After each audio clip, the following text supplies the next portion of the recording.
Welcome to Burning Platforms, a new podcast from the Australia Institute's Centre for Responsible Technology, where we look at the politics and power of tech. I'm Peter Lewis, the Director of the Centre. In this week's edition, we'll be diving deep into the almost sovereign power of digital platforms with Jathan Sadowski from Monash University's Emerging Technologies Research Lab. But first, our fortnightly wrap of the news with regular panellists, Digital Rights Watch Chair Lizzie O'Shea and Guardian Australia Managing Director Dan Stinton. I'm going to kick off by talking about the case involving 7-Eleven. The Privacy Commissioner handed down a ruling about a week ago now, calling out 7-Eleven for the technology it was using to collect customer feedback at the counter. So we know 7-Eleven has been in the news previously as one of the pioneers of industrial scale wage theft in Australia.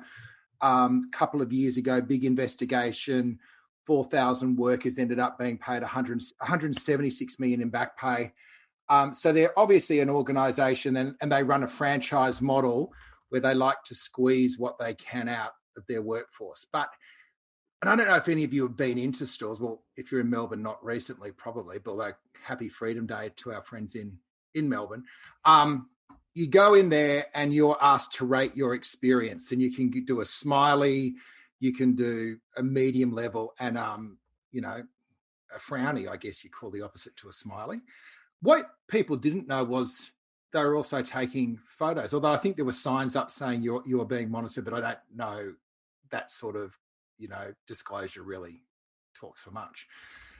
Anyway, the Privacy Commissioner ran a case and they said, what are you doing this for? 7-Eleven's response, which they got called out on, was they were actually running this technology to ensure that staff weren't gaming the satisfaction rating by sitting there in the downtime and hitting lots of smileys and obviously getting some high score for the staff. Now, on one level, that seems like a really silly way of monitoring staff performance in the first place. And we can talk about net promoter scores and the inherent BS involved in that model of rating performance. But got me thinking, what's actually going on with this technology? I can't believe that this rated app has been put in there as a tool to monitor staff gaming the tool.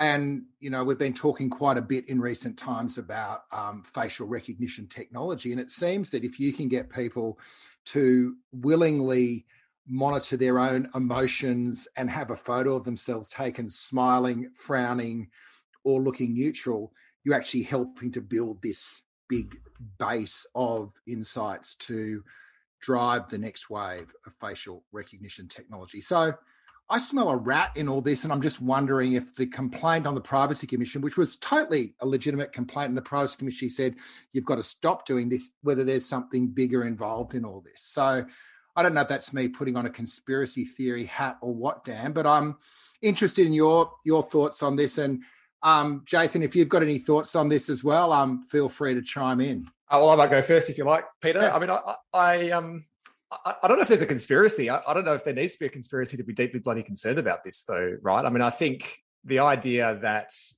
you are effectively creating profiles of people based on photos that you take on them without it being obvious that you're doing that is a pretty concerning development. I'm encouraged, at least, that they were found to be breaking the law here, because I didn't think that was even possible under Australia's woefully inadequate privacy regulations. So at least that did give me some comfort.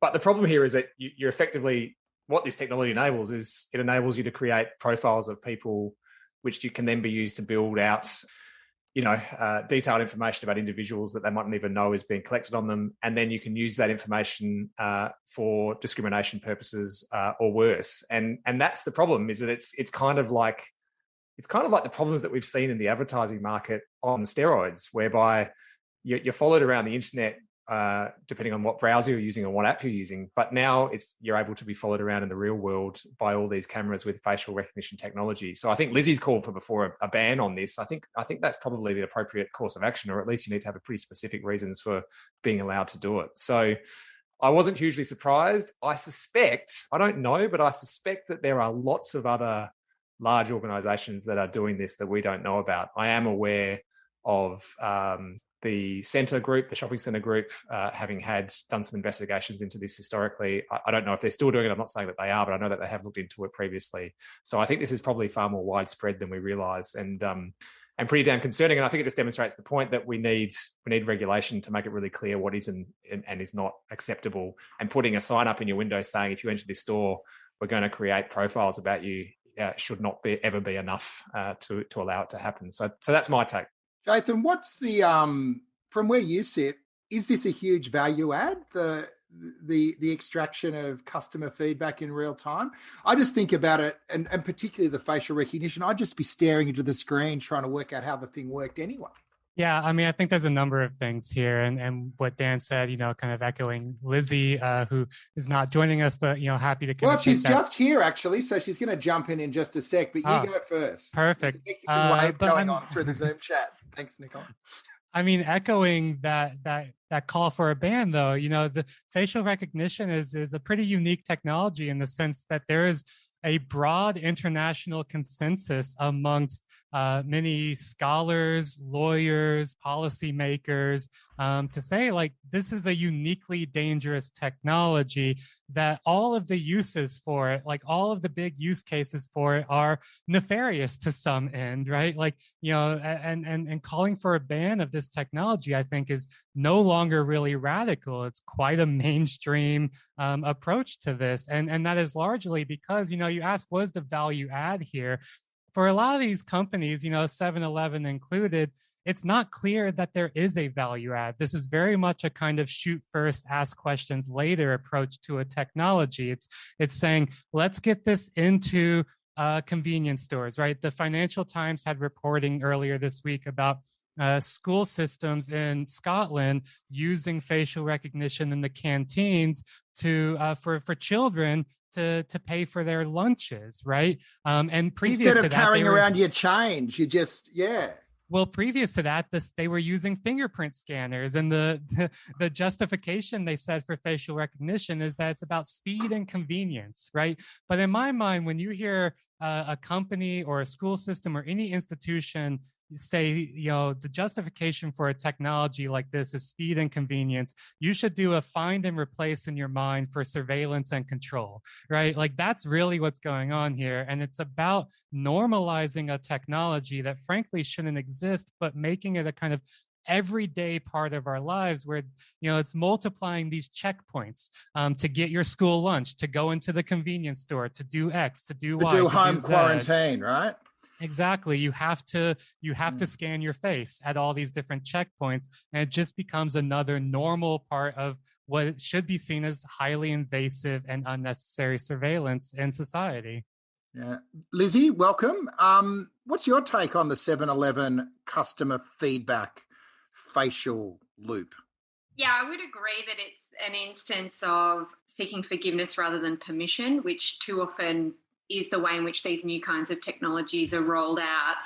I am also very concerned, what we were just talking about then, with schools using this technology. I did talk to the relevant information regulator here in Victoria, who talked about how so many of these programs are kind of vendor driven. There's people who make these kinds of products and then seek to sell them, to private companies, say, but also to state authorities like the education or department here in Victoria. So there was talk also in Victoria of rolling out using facial recognition to take the role, which I just think is kind of shocking, because I don't even know why you need to optimize the process of taking the role with facial recognition. Like, even the convenience argument sort of falls away a bit there. But, it does normalize this culture for children that surveillance is normal, that you have to give up your privacy every time you attend something like school, which you don't have a choice about. And really, this is an instance of the industry looking for markets to sell their products to, and then normalising it before regulation can catch up and seek to have a proper public discussion about whether this is something that's desirable or not. And yeah, to my mind, we've got to push back on this in any way we can. And yeah, it's very important that the regulator is proactive on it. Excellent. We'll kick on. Dan, almost a segue. You've been looking at Tesla's latest deployment of technology. What's going on there?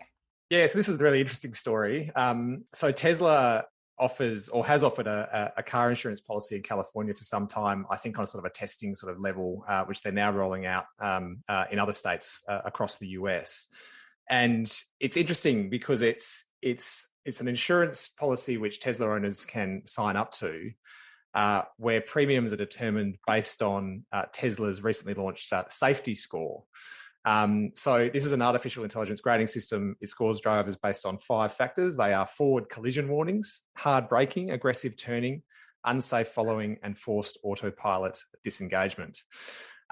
So, I mean, look, on the surface, you go, well, that makes sense. Why shouldn't safe drivers be paying lower premium than other drivers? But it's concerning on 2 levels. It's concerning, firstly, because once again, we are outsourcing decisions that impact on people's lives to machines with what seems like, I don't know, but what seems like little, if no, human oversight. And that's a problem because just as one kind of obvious example that springs to mind, what if someone has a bad run being stuck behind a particularly unsafe driver who brakes a lot, and therefore you have to brake a lot, and therefore you're penalised for that, or your safety score is impacted by that. But the more significant problem is probably the theme for today, really, and that is the surveillance, which is just becoming normal as a result of this policy. So, this is basically Tesla drivers accepting that their driving habits can be kind of under surveillance at all times by a third-party entity for a commercial purpose, and that just feels like yet another step down this surveillance sort of road, which concerns me. And I'd also make the point, by the way, this isn't new. QBE used to offer a product called Insurance Box, which they've since discontinued, thankfully. But that was similar. It was basically their customers were encouraged to you had to download to participate in this policy. You had to download an app, and that tracked your acceleration and braking habits while you were driving and determined your premiums off the back of it. It's another step towards surveillance, which is concerning, with very little public debate about whether this is a good or bad thing. And I'm pretty nervous about it, but interested to hear what others think. I'll jump in with that because I actually didn't know that this is going to be a story that you going to be discussing. Because actually, starting next year, I'm beginning a 3-year project funded by the Australian Research Council on insurance technology in Australia, looking at the political economy of insurance technology and its kind of impact on everyday life through health insurance, automotive insurance, and property insurance. And you're exactly right. This is not new. These kinds of vehicular telematics which they're called, a number of large insurers in Australia, in the UK, in the US have been rolling out and trialing these things for a number of years. And it really is about trying to make a highly data-driven kind of risk assessment. One of the major insurers in the US, Progressive, they have a device called the Snapshot, which a white paper from theirs from about 5 or 6 years ago claimed that they would be able to collect enough data about an individual's driving performance to do the statistic of 1, which is this idea that, you no longer have to do statistical assessment of populations about risk for insurance purposes. You'd have enough data about every individual person to run statistically significant analysis. But it really is about this move towards a kind of hyper-personalization, a kind of demutualizing of risk, right? Insurance is no longer about everybody kind of collectively pooling their risk, but instead every single person has to bear the exact precise cost of their own risk. And it's interesting with the Tesla case here, because one of the reasons why Elon Musk has moved towards offering a Tesla-only insurance product is because actually a number of insurers were charging really high premiums, like $500, $600 a month in the US to insure Teslas, because they are so demonstrably dangerous vehicles. And that most major auto insurers were like, yeah, we'll insure you if you pay, a lot of money every single month for your premium. So could I throw a curveball into that, Lizzie? If that technology, if we know that speed kills, that technology could be used to do real-time testing about whether people are speeding, and you could just constantly be, rather than waiting for the speed camera or the copper on the road, wouldn't that make our roads safer? I mean, Sure. Like, it's like when you get in and you have that noise where you don't put on your seatbelt, which is hugely annoying if you're carrying a heavy parcel on the seat next to you and then you have to reach across and put the seatbelt on. So there's ways in which it could be a tool for safety, but that's not what we're really talking about here. We're talking about it as a tool for offloading risk onto the individual. So I think there's ways in which cars could be designed to improve safety, to minimise the things that we know are risky. There needs to be some supervision of it from a human, I think, to be able to avoid, I don't know if this is what you're advocating for, Peter, but do you automatically get a speeding fine if the vehicle is detected at doing above the speed limit in a particular area? That seems like a pretty nasty kind of surveillance state we're talking about there. So there's ways in which I think we have to separate, the potential punitive power of the state from your capacity to participate in life as a private citizen. But yeah, I think there's ways in which we could talk about these in terms of safety rather than risk for the individual. I mean, my worry as well is that this is really going to have huge impacts in relation to health. That's already happening in the US with people being forced on to health improvement programs in order to access health insurance. Of course, it's a different kettle of fish in the United States compared to here. But I do think, we often, this idea of the social credit system in China is often invoked as this really scary idea of surveillance, where if you buy nappies, you do better than if you buy alcohol, and they're tracking all of that affects your social credit score. Well, here's an example of that, where you can imagine health insurers start tracking what you purchase and then use that to determine your premium, to determine your accessibility of health insurance.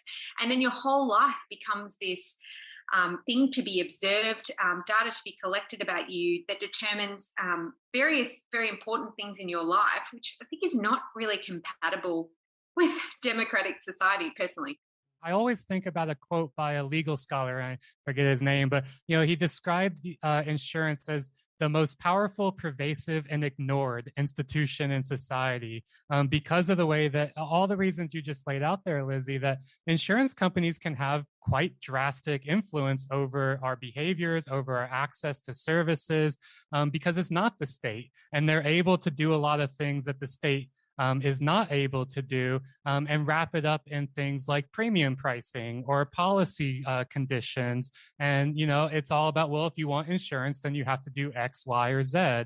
And it gives a lot of power to insurance companies, and they're kind of, looking at these technologies as another way of increasing that power, of making it more pervasive. And one last point on this, if I could, Peter, what really concerns me is with how this could be applied to health insurance. And, we know all the big tech companies are going into health in a big way, Apple, Amazon, and Google in particular, and the potential for discrimination. And just going away from that kind of notion, which I think you raised earlier, Jathan, of, the benefit of insurance is that the risk is passed of the few is passed among to the benefit of the many. And if you're putting it back on the individual, that sort of principle is undermined in a fairly massive way. And yes, it's safer, but it's potentially safer at the expense of some pretty significant impacts on our individual rights. So anyway, I'll leave it there. All right, time for you, Lizzie, to talk about your concerns with the debate around anonymity. Yeah, well, I was just pretty worried in recent weeks when Scott Morrison started talking about the problems with anonymity and treating people who are online, who are anonymous, as cowards. This actually came about because Barnaby Joyce was jumping up and down about this. There were rumours circulating on social media. I hadn't seen this, so I first found out about it on Radio National. I didn't really feel like it was that time of the morning for it, but about his daughter being in some relationship with John Barilaro. I didn't see that myself, but his argument was when the press start talking about this, they say that the source of this is social media and presumably anonymous people. This is just the next chapter, I think, in the Morrison government's attempt to offload political problems that it may be accountable for to some degree onto social media platforms, and then use it as an excuse to apply, I think, quite blunt legislation and regulation. And I think this might be where we're heading here. The way they're talking does sort of sound like they're going to push for some sort of legislative reform. I don't know what that would look like, but part of what I wanted to use this opportunity to do is I wanted to just put out there a defence of anonymity. There's a lot of talk online, particularly from the Online Safety Commissioner and the like, about how people being anonymous online contributes to a harmful culture, and that a lack of accountability is what drives this, and that's why anonymity is a problem. I mean, the first thing I'd say about that is our leaders, our political leaders, including Scott Morrison, aren't currently accountable, and we know exactly who they are. So there's no way in which, even if your name is attached to you, you still lack some accountability, I think, in public life for doing bad things. But the more important issue here is I think that anonymity is really important. It's important in a democratic society because there's lots of instances where people might need anonymity for really good reasons, including that they're a whistleblower or they're a journalist seeking to access that whistleblower, and there's all sorts of, or a source and the like.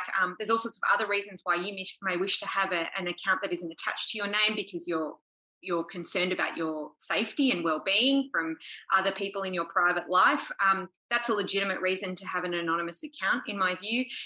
And then there's this discussion from some people. Daisy Turnbull did an article in the Sydney Morning Herald about this, about how we need to be accountable in our own online lives because that's who we really are. And I think there's a lot of times in your younger life where you should have the right to be able to explore your personality without having to attach your real name to yourself, because you may be concerned about your well-being. Maybe your parents aren't supportive of you having a different sexuality, for example, and you want to connect with different communities online. There's lots of instances, I think, where anonymity can be really helpful to protecting safety and not just be associated with this kind of harm of online life.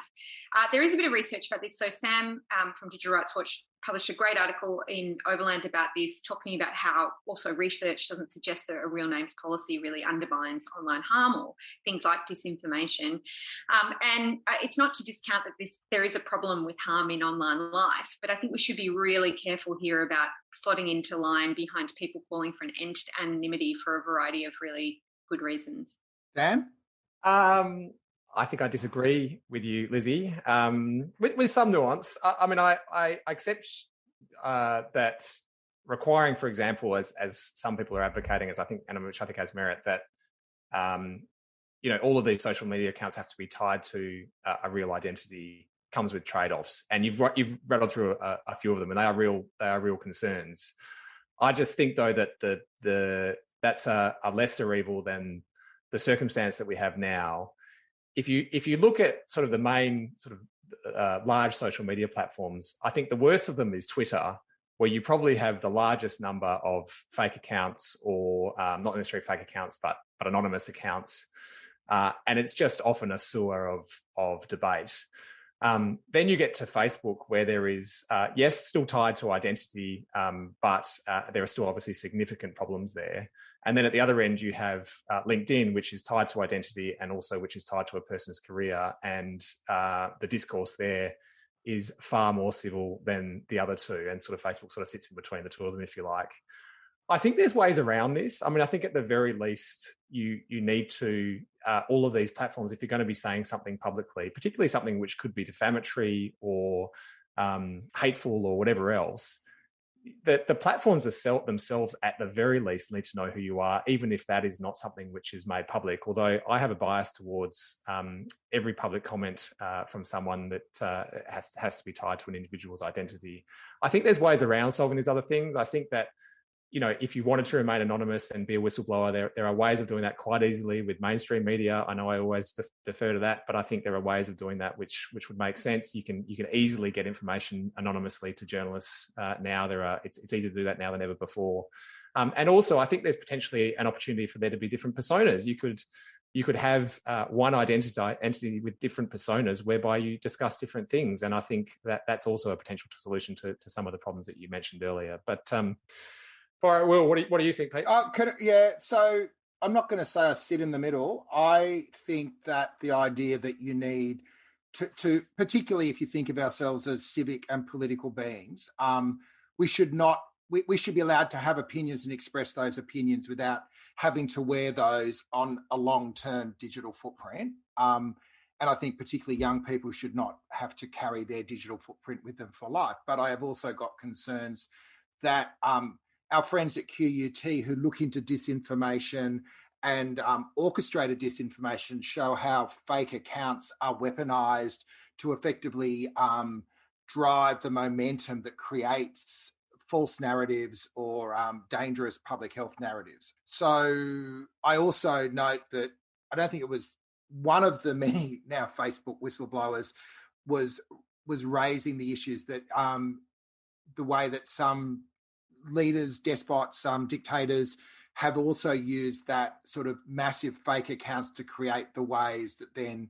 shape a reality within a political system. So I know that Lizzie's not saying that's okay, but I just think we need to think through whether, a good social media ecosystem has norms, rules, and laws, and how do you work out where those, so the norms sit with what's acceptable behavior, your LinkedIn versus Twitter. The rules are the responsibility on the platform, and then the laws are us as a nation state then saying what goes on these platforms is not above the law. So just thinking that through probably is more nuanced than just you should be registered or you should be anonymous. Does that make sense, Lizzie? Yeah, I mean, I appreciate that. Yeah, I mean, I think it's funny to talk about LinkedIn, which is possibly the most boring social media platform in the history of the world. And nobody wants to spend any time on it. Every time I'm on there, I'm like, who are these sociopaths quoting about how great their career is? And, anyway, I mean, I enjoy my job, but, I'm not sure that... But that's the price of civility, is it? Well, that explains why I spend all my... That's why it explains why it's my favourite social media platform, I think.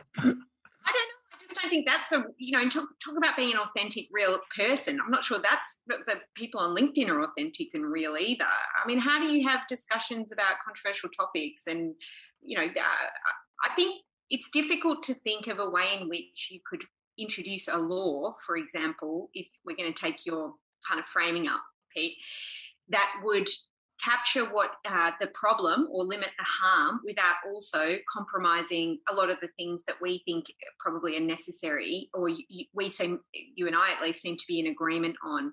So that's my worry, that the Morrison government will venture into this space, draft something very heavy-handed. It'll be framed around safety, and it'll be safety from a very narrow perspective, which is policing people's identities, rather than, say, allowing people to explore their identities online in conditions of safety, which I think does therefore include anonymity. So I don't know. I mean, that's my key concern, that laws are made in politicised ways, and this is going to be another example of that. So where do you go with the whole these big platforms like Twitter and Facebook kind of monetize fake accounts as part of their commodity of the size of a network?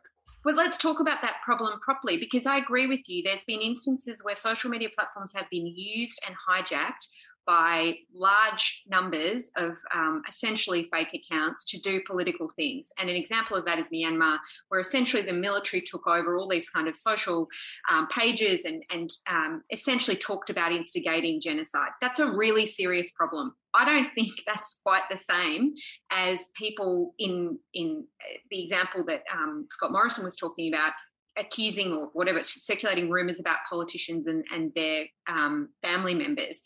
That's an example where Facebook does not engage in proper kind of moderation in political settings of its platform, because it's not in its interest to do so. It's hugely expensive to do so, and that's not congruent with its business model. So I agree. Facebook needs to do something about that kind of misinformation. That is not the same as attributing the source of this problem to anonymity. It's a category error in my view.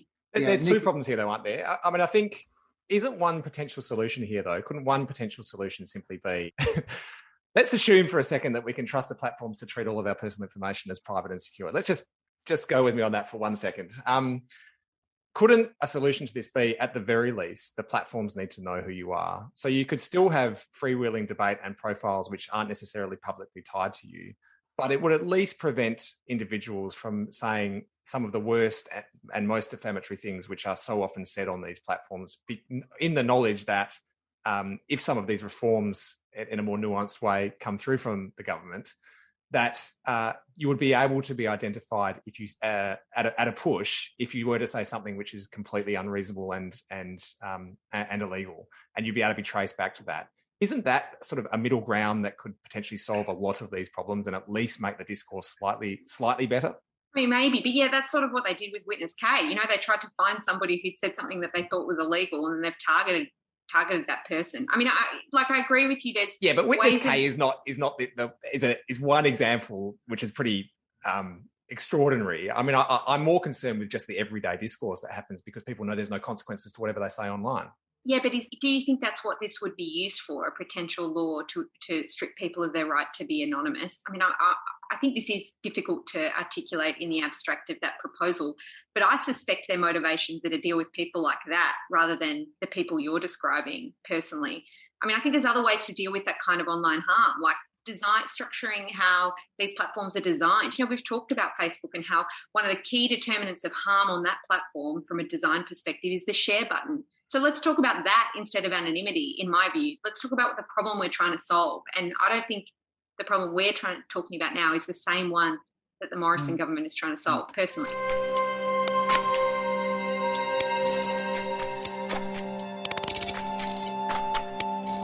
I might use this as a segue into special guest who's already shared his thoughts with us, Jathan.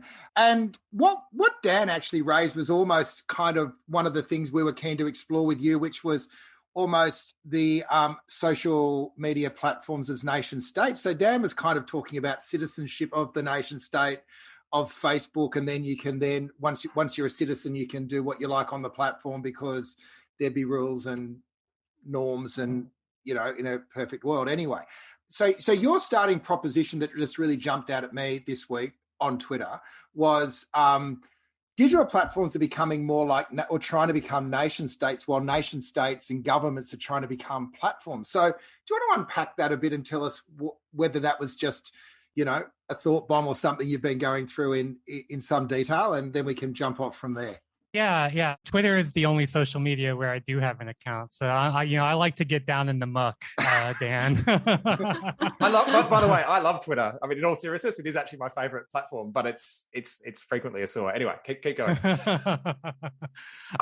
But yeah, I mean, to Peter's kind of proposition here, this is something I've been thinking about for a very long time. This kind of this double dynamic I see happening of, as you laid out, Peter, you know, platforms increasingly reaching for the sovereignty of nation states, while at the same time governments and states themselves kind of repositioning or remodeling their approach to governance as one of becoming platforms. So it's a very interesting kind of inversion happening here, but one that is very much kind of based in history, right? Like if you look at political theory around the origins of the corporation, they started out as franchise governments, right? Thinking that quite literally what political theorists call franchise governments, things like the Dutch East Indies Company, that were essentially given a franchise by the government to then go out and act on behalf of the government, like a government in colonies.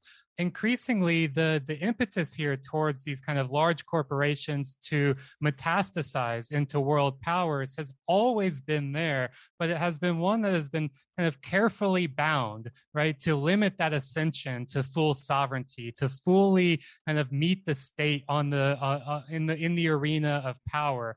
But I think what we are seeing very much right now, and increasingly over the last handful of years, is a lot of tech companies quite explicitly having the ambitions to step in where they perceive that the state has failed in providing services, to step in the case, a few years ago, Sidewalk Labs, which is a subsidiary of Alphabet, the parent company of Google. The corporate structures here are out of whack, but that's another topic. But, they laid out this whole plan to essentially own and develop a waterfront district in Toronto, which they wanted to make as their kind of own sovereign territory. They would set the rules, they would do the governance. It would be this kind of techtopia for experimental technology. And the only reason that didn't happen, in the tri-governmental body in charge of it, called Waterfront Toronto, was pretty fully on board with this plan, saying, yeah, we're happy to kind of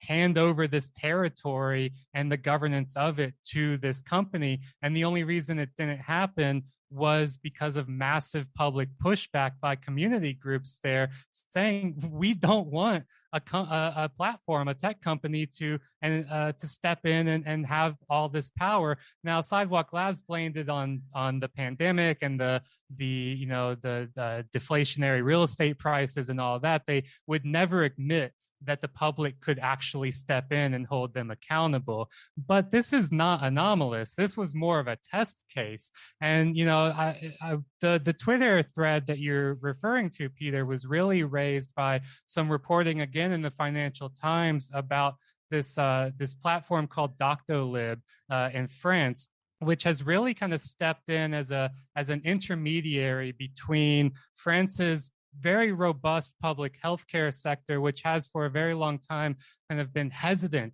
about letting the private sector take control of any of it. But due to the pandemic, a lot of the normal rules around partnering with private companies were suspended. And so this platform, Doctolib, stepped in and essentially sat in the middle of connecting people to doctors, creating what they call the kind of Salesforce for the doctor's office, or a kind of customer service management platform, while open table for patients, or a kind of reservation type system.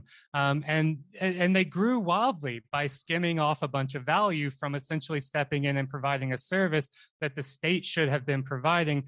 So that's that kind of the platform stepping in and saying, we are now the primary social service provider for anything and everything in your life.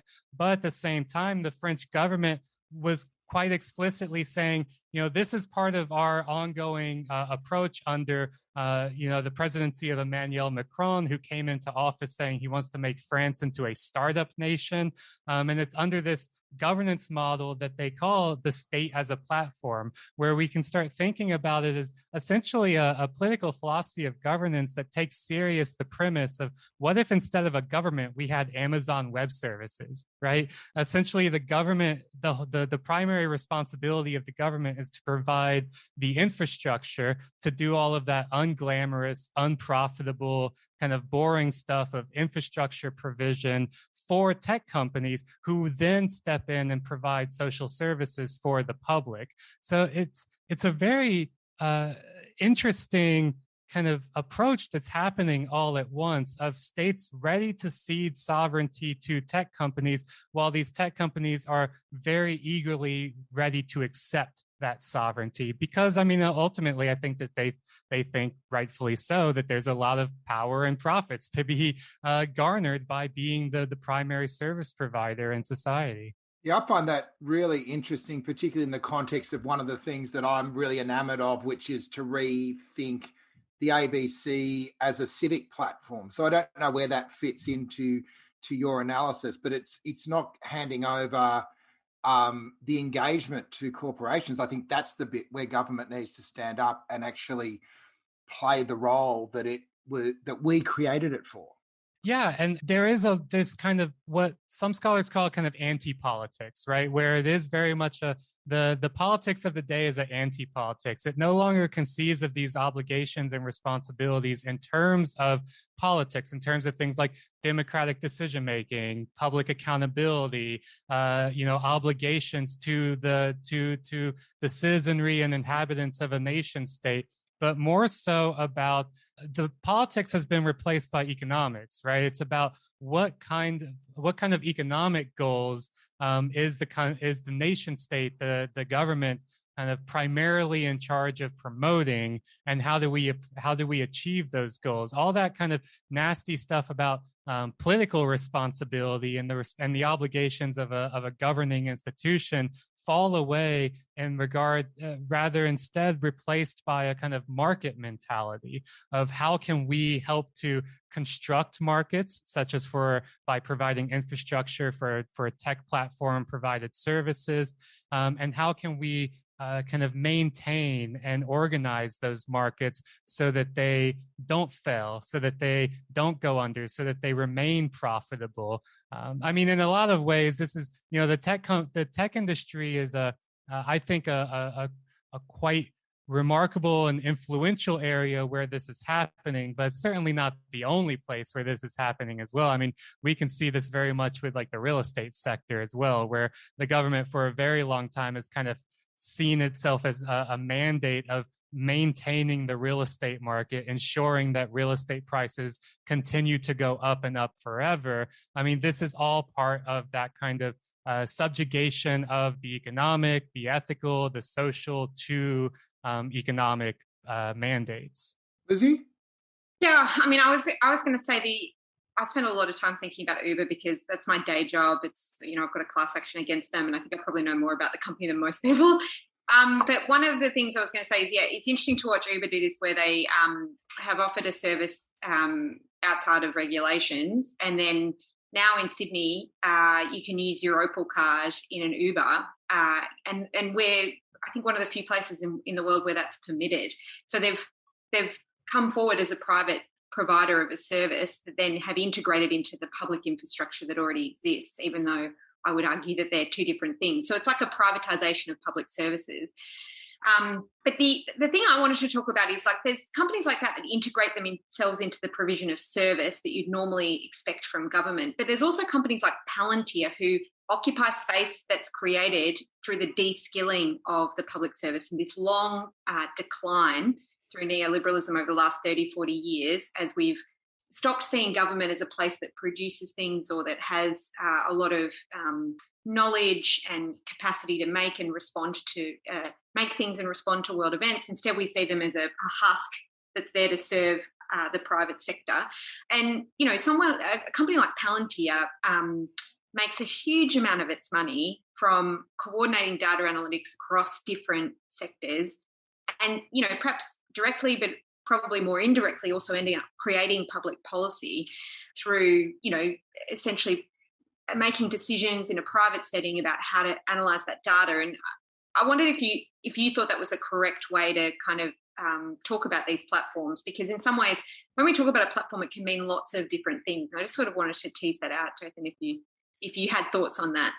Yeah, lots there. And the Uber example is also, definitely very relevant here.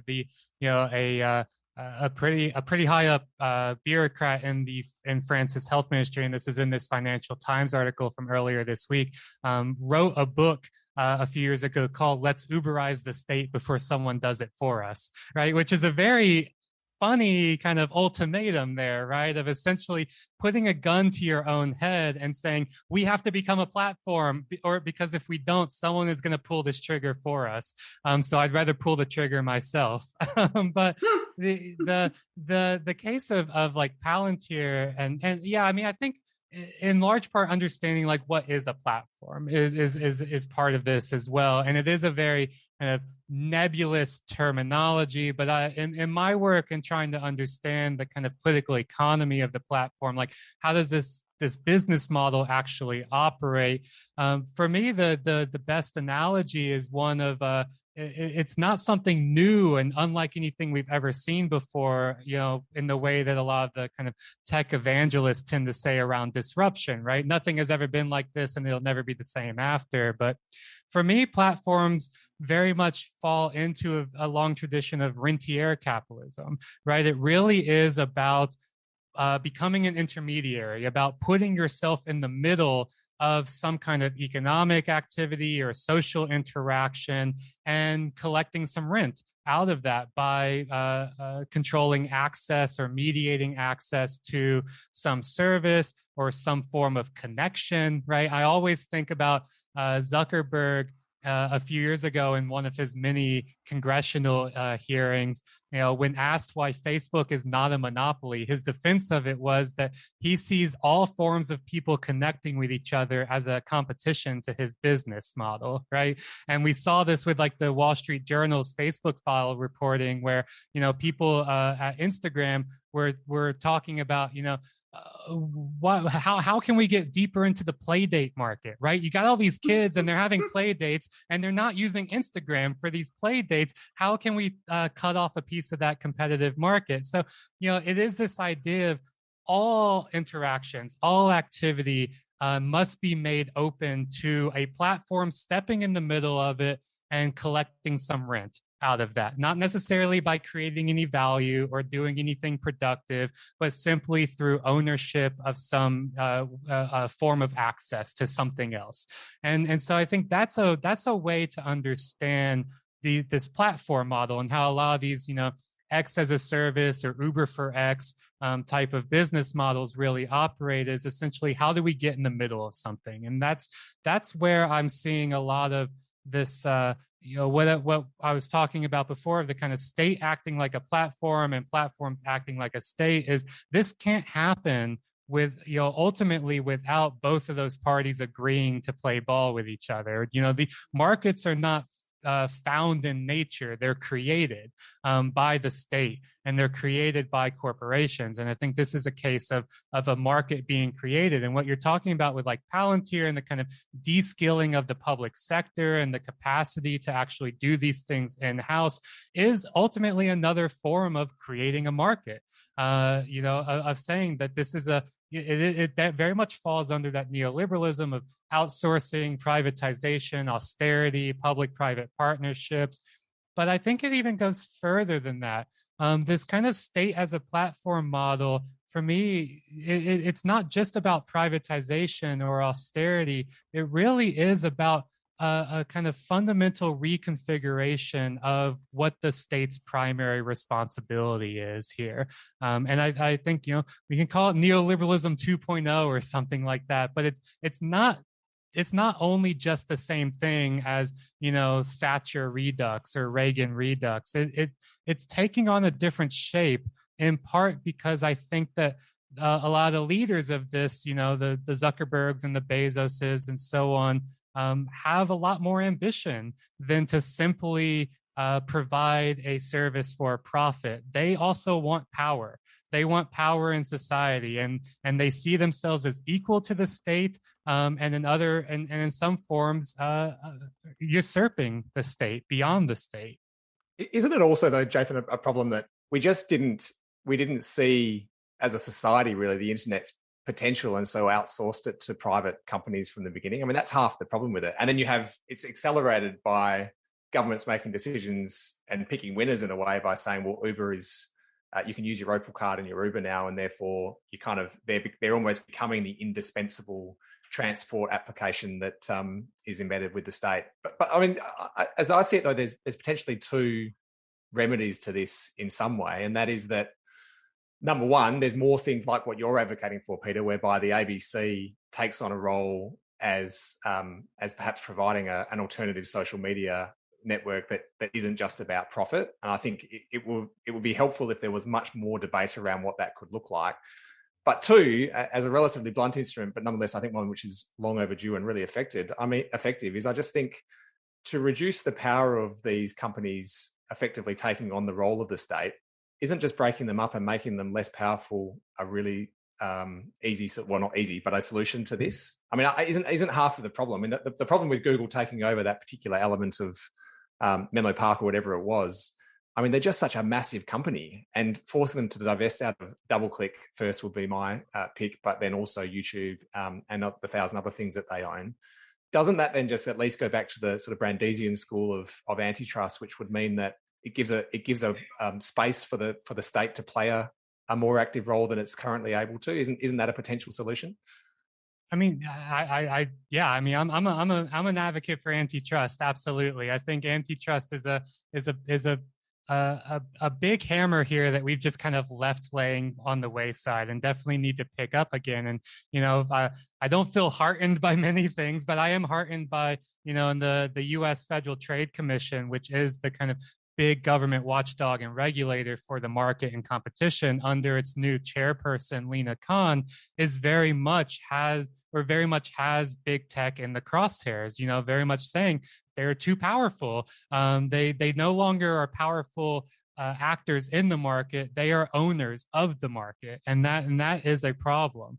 And antitrust is absolutely part of the solution here, but also so is the solution of a kind of a resurgence of, as Lizzie was saying, a kind of public capacity to actually do things, to no longer just invest a lot of money into building infrastructure that tech companies can then go on and profit on top of, but to actually invest infrastructure that's owned for the public, by the public, for these socially beneficial purposes. That is part of the solution here as well. I had a recent Guardian piece about Facebook, and in that piece, I talk about how, when Facebook, Instagram, and WhatsApp temporarily went offline, due to a technical problem, and they were offline for about a day or something. And through that, we saw just how dependent a lot of people have become on these services for so many everyday activities, especially because in a lot of countries, especially in the global South, WhatsApp is not just a group chat messaging application. It is the internet for a lot of these places. It is the primary portal to accessing the internet and doing stuff on the internet. And so, but that is by design. These companies have gone in and made themselves necessary parts of our lives. And so it was a shock to kind of be without them. And I think, Facebook as this conglomerate of all these products would probably see this as evidence that our lives are too intertwined with its services for them to ever go away, right? They're too big to fail. But I think as the company has proven time and time again, our interest and its interests are rarely aligned with each other. And we should instead recognize that allowing a company like Facebook to design and own critical infrastructure with zero accountability is the worst of all possible options that we could find ourselves in. And the only way to go about fixing that is, yes, break them up, but then also answer that question of what's going to fill that vacuum, what's going to replace them. And I don't think it's about having multiple different WhatsApps or Instagrams in a competitive market. I think it is about saying, what role does the state here have beyond just being a service provider for tech companies? It's three things, though, isn't it? It's breaking them up. It's enforcing transparency and regulation around their operations. And those two things then create the space for the state to play a more active role in some of these services which have become critical to the way we live our daily lives. I mean, I think you have to do these things in concert, right? But let's hopefully get some action on at least one of those things soon. We're winding down the clock. So, Lizzie, I'll get you a wrap up, but maybe also give us a bit of a hint about what's happening in the next couple of weeks for you, apart from like all of us watching to see what Facebook changes its name to. Yeah, I'm not that intrigued. I think it'll still be the same company, of course. I would say that I just wanted to preserve the idea that we should still be a little critical of government and its capacity to surveil. So I think any kind of creation of infrastructure that comes about, because the state really is the only kind of entity with the size to kind of take on and occupy these spaces in competition with these mega companies, we should just be careful about preserving people's rights to participate in online life without being watched by the government. But I think that's probably another topic. But yeah, we at Digital Rights Watch have another event coming up. If you've been following our series, it's actually kind of inspired in part by the news ban that Facebook conducted, and looking at how we could make social media platforms work for people who use them and what the internet would look like if that were the case. And so we've done it with, writers and other people who make content online, and we've got the latest one, so you can come along to that. It's in late November, but get on our email list, of course, if you're interested in what we're up to. Excellent. Dan, anything that you've got your eyes out over the next week? As usual, I am woefully unprepared. No, I'm busy preparing to figure out a way to bring our staff back from this world that we've been living in for most of the last 18 months and come back into the office. So I stress nothing is happening in the short term, but that's what's occupying most of my time at the moment, to be honest. So maybe one day we'll be able to do one of these in person, Peter. That's my dream. It would be fantastic. And Jathan, thanks for your time. What are you looking out for over the next couple of weeks? Over the next couple of weeks, instead of that, I'll just do some two quick plugs here. So I do have a book that I am obligated to plug. It's called Too Smart, and it's about smart technologies and digital capitalism. So that's available online or anywhere you buy books. But and also I do have my own podcast as well, which every week looks at these kinds of topics around political economy and technology, which is called This Machine Kills. And I co-host that with Edward Ongueso Jr., who's a great journalist at Motherboard Vice. Excellent. Well, thanks for joining us, and we will definitely cross-promote that because that was a fantastic contribution today. This has been Burning Platforms, a new podcast from the Centre for Responsible Technology. I'm Peter Lewis. We held this webinar on Friday the 22nd of October, and things may have changed since recording. The world moves fast. It was recorded on the land of the Gadigal people, always was, always will be Aboriginal land. The video link is available on our website, centreforresponsibletechnology.org.au, or our YouTube channel. Just do a search for Centre for Responsible Technology, where you'll find all our previous episodes as well. You'll find more information about the Centre and links to our research papers, as well as a weekly blog on our website as well. This episode was produced by Jennifer Macy. Stay safe and thanks for listening.